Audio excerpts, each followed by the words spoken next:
Hi అండి. ఇవాళ నేను పొనగంటి ఆకుతో పచ్చడి తయారు చేస్తున్నాను. ఇది చాలా హెల్తీ రెసిపీ, కళ్ళకి చాలా మంచిది. మనం వీక్గా ఉన్నప్పుడు ఈ కర్రీ కనుక తింటే మంచిగా స్ట్రాంగ్గా ఉంటారు.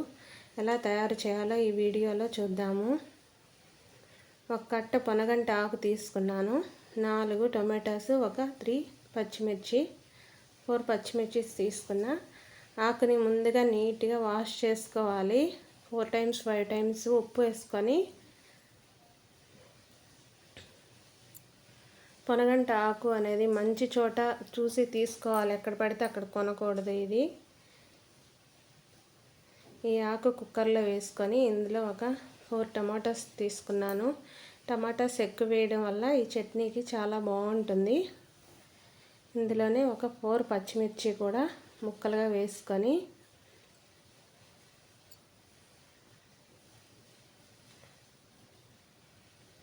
చాలా తక్కువ వాటర్ వేసుకొని ఉడికించుకోవాలి.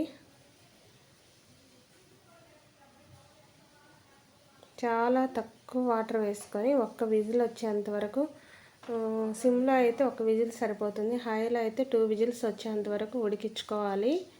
ఇప్పుడు ఒక 2 ఆనియన్స్ తీసుకున్నాను. వీటిని సన్నగా ముక్కలుగా కట్ చేసుకోవాలి. పోపులోకి మనం విజిల్ వచ్చి ఉడికే లోపల ఈ ఆనియన్స్ని కట్ చేసుకుందాం.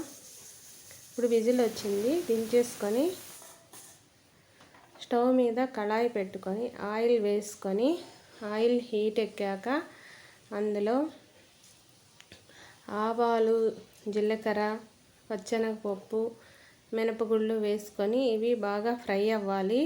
అందులోనే ఒక 2 ఎండుమిర్చీలు, కొంచెం కరివేపాకు వేసుకొని పోపు బాగా ఫ్రై అయ్యాక ఇందులో ఎక్కువ ఉల్లిపాయలు వేయడం వల్ల ఈ చట్నీ చాలా బాగుంటుంది.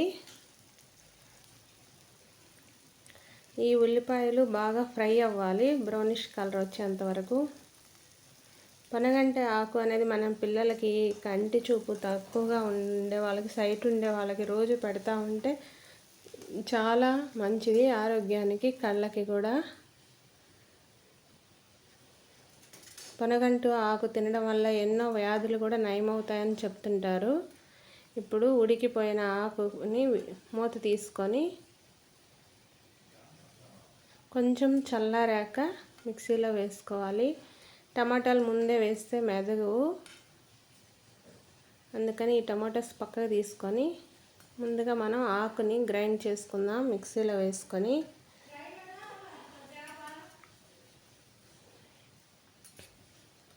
ఇప్పుడు ఇది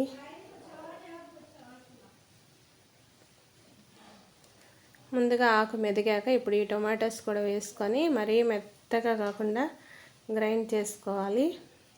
ఇప్పుడు ఇది మెదిగిపోయింది, పోపు కూడా ఫ్రై అయిపోవచ్చింది. ఈ ఉల్లిపాయలు బాగా ఫ్రై అయ్యాక ఇందులో ఈ ఆకు వేసుకొని బాగా మగ్గాలి. ఇది పచ్చివాసన పోయేంత వరకు బాగా ఫ్రై అవ్వాలి ఈ ఆకు. ఇందులోనే కొంచెం సాల్టు, పసుపు, కారం,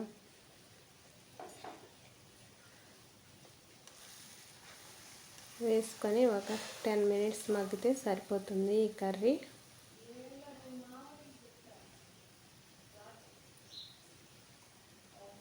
ఇందులోనే కొంచెం చింతపండు పులుపు కూడా వేసుకోవాలి, చాలా తక్కువ. ఒకసారి ట్రై చేయండి, ఇది ఇలా చేస్తే చాలా బాగుంటుంది. మా వీడియో నచ్చితే లైక్ చేయండి, సబ్స్క్రైబ్ చేయండి. బాయ్.